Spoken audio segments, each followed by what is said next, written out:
Ang susunod na programa ay rated PG. Patnubay at gabay ng magulang ay kailangan sa mga batang manonood. Itri kapatid, sagot kita. Mga masama, lagot ka na. Ang babangga, magigiba. Aaksyon na agad sila.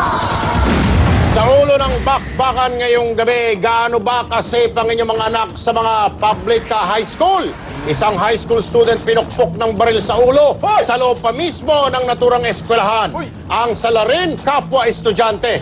Abay, ayaw na ni Totoy ng baril-barilan. Gusto niya totoong bakbakan. Birahin natin ang problema live. Saan pa nga ba tatakbo ang isang babaeng ginahasa raw ng amo? At ang babaeng pulis na nasumbungan niya ay nagawa pa siyang kotongan. Rape na nga ako. Ginawa niyo pa akong negosyo. Mga wala kayong puso. Pagbabayaran niyo yung ginawa niyo sa akin. Bawal ang tumawid, nakakamatay, sabi nga ng karatula, pero ang mga walang ipagpatentero kay kumprontahin namin ang mga enforcer. Kanina pa namin pinagmamasdan. Hindi siya, kanina pa namin pinagmamasdan doon na hinahayaan lang ng mga bata niya yung mga tumatawid-tawid na... Hindi yun hinahayaan. Hindi yun hinahayaan.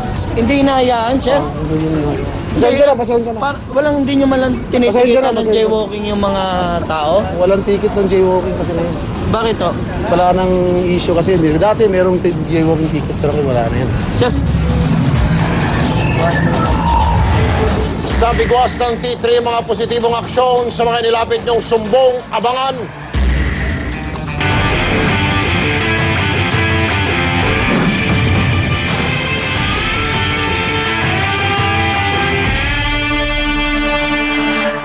Dahil wala silang ligtas ang mga oras, kung may islong.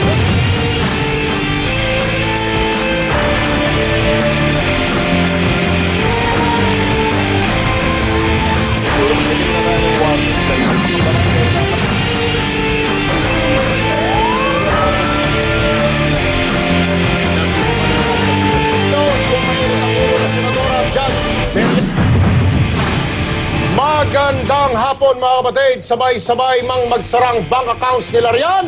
Hindi magsasarang mata, tenga at bibig ng T3 para mabilang ang mga dapat managot sa katiwalian. Hindi kami nag-iimpok ng reklamo dahil aksyon agad ang katapat ng mga abusadong kriminal man o otoridad.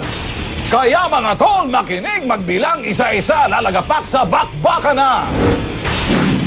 Pabata ng pabata ang mga nagiging marahas. May nagrereklamong estudyante sa amin mula sa Lagro Elementary School.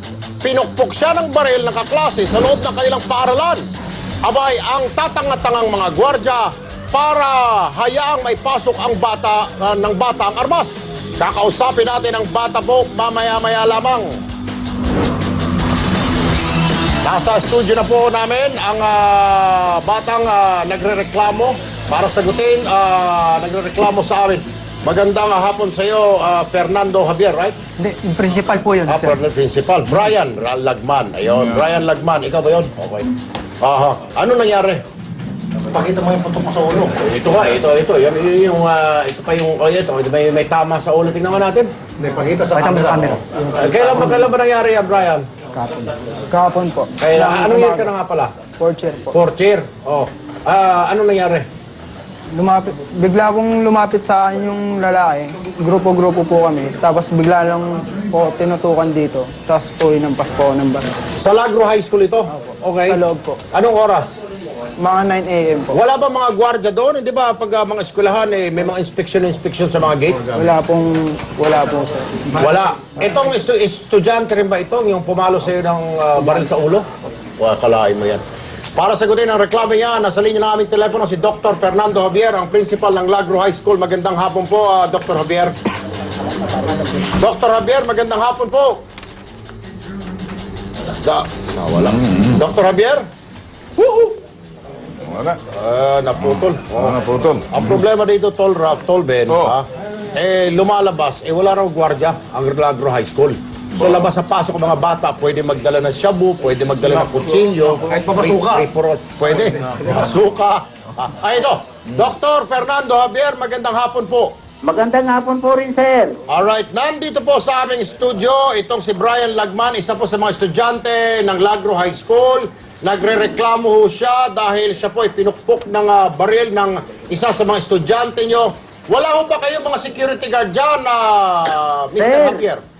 Sir, Oh, wala ho kaming security guard kasi wala naman pang sweldo kasi yung PTA, yung security guard. Kaya ano ng barangay po yan, sir? Lagro High School, ano yan? Nag-request lang ako Gobyerno. ng mga DepEd. yung mga tauhan ng barangay na nagbabantay sa gate. Pero sir, yung sinasabi na baril, Ed. wala naman, hindi pa sir established sa pag-iimbestiga ko dito sa school, hindi pa established na baril nga yung ginamit kasi yung mga bata, nakasama nung bata, ay hindi, wala naman nagsasabi dito na wala raw silang nakita na baril.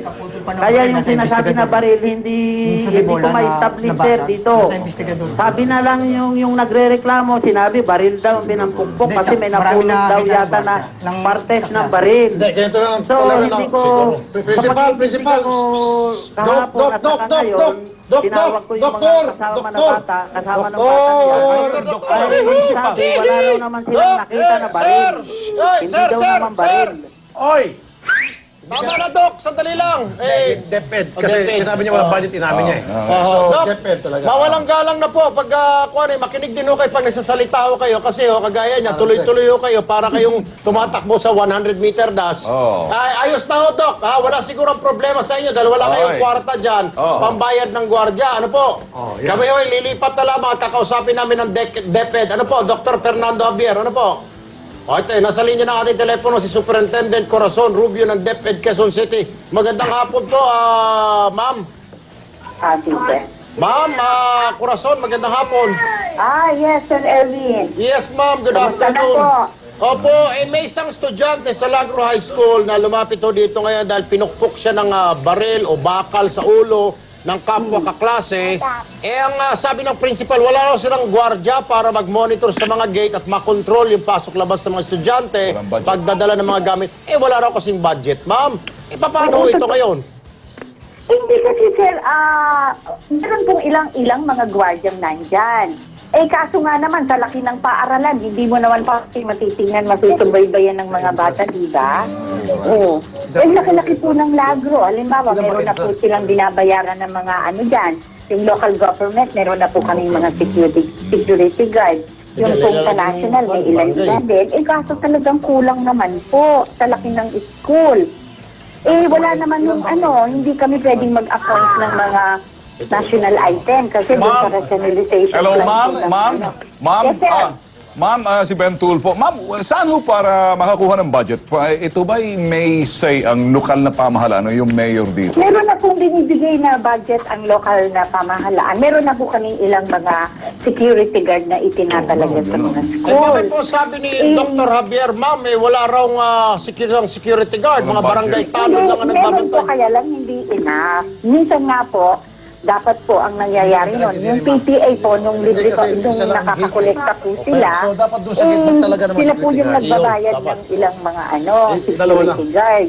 Kaso, mahigpit naman po ngayon ang PTA collector. Ma'am, Hindi rin sila ma'am, nakakakolekta. isa lang po ang isa lang po ang entrance doon sa eskwelahan na yon. Wala raw po talagang gwardya, ma'am. Hindi naman totoo siguro po. Na walang Kasasabi lang po sa amin, ma'am, ng principal, ma'am, si Dr. Javier, ang sabi niya, wala kaming kwarta pambayad na security guard. Baka may pinapadala kayong gwardya, pero hindi nagre-report doon. Lagro High School, ma'am, ito. Lagro High School. I-check ko po, ipapacheck ko po yung mga yung kanilang mga gwardiya dyan, kung anong ginagawa. Ang gwardya raw po nila, mga barangay tanod, baka pagdating sa gabi, nag-double times barangay tagay. Kaya nga ho, hindi ko nababantayan Hindi, ng barangay mabuti. tanod po kasi sa labas lang. Ay, wala Sa labas nga raw lang po. Sila, hindi po sila pumapasok. Sige, sa ganito school. na lang, ma'am, Ma'am Rubio. Mag-usap po kayo ni Principal Javier dahil sabi po ni Principal Javier ng Lagro High School, wala po talaga silang gwardya, ma'am. Ma'am. I-check ko po. Sige, check po ninyo, ha? Ganito na lang. Yeah. Ito, Erwin. Madam Corazon, kausap ko lang yung estudyante rito kanina habang nag-usap kayo, Erwin, ni Madam. Meron naman daw pong itinalagang isang babaeng gwardiya po, taga-barangay, Madam. Okay? Ngayon, kung talagang isa lang po ang kaya, madam, baka pwede pagsabihin yung principal na lahat po naman pumapasok sa pinto, checkin po yung bag, kung babae, ano po, kung lalaki, tingnan din yung mga bag nila, kapkapan kung kinakailangan, ano po. O kung pwede kayo makabili ng metal detector to make sure na wala po silang dalang mga armas, mapasok po ng eskwelahan. Yun lang po, ma'am. Oo. Okay, ma'am?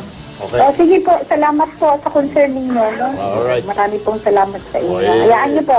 I-check ko po yung yung kung ilang gwardiya yung nandyan sa Lagro.